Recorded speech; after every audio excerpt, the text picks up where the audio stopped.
बाल समय भक्ति करे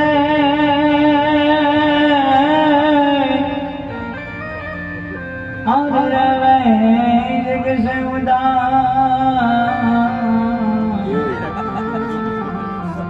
तीर्थ वरुण की आशा करे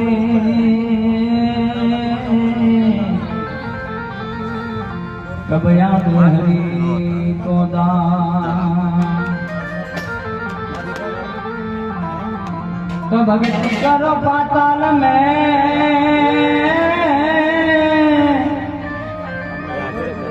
और प्रगट भया का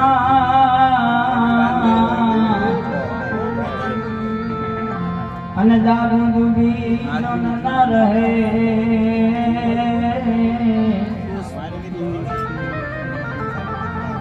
जौन कस्तूरी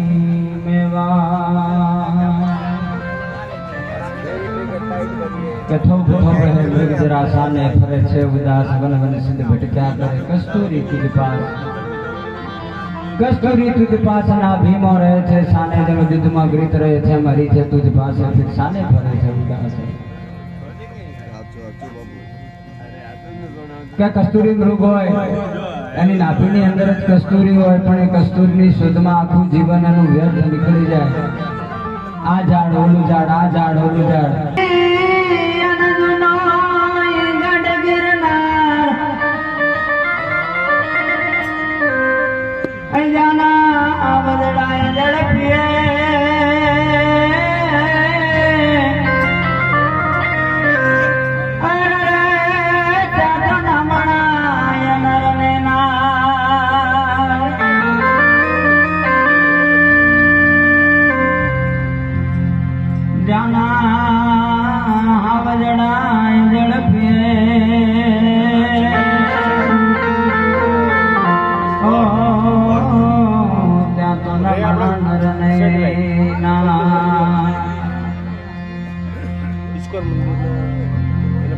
रुड़िया ने रलिया मणि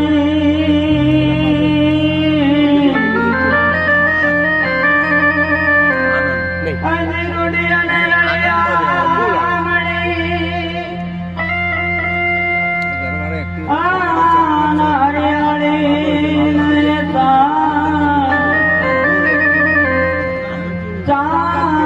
चारण गिरन से छोड़नी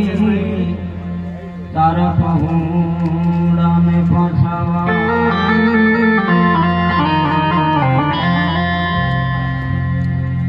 तारो रे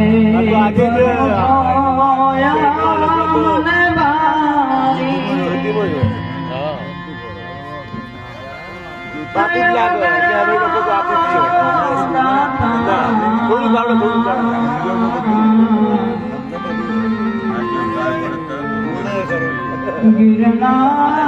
गिरे बाबो गिरना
बोलो गुरुदत्त गिरनारी महाराज की जय, गुरु गोरक्षनाथ जी महाराज की जय, देख भगवान की जय। वाह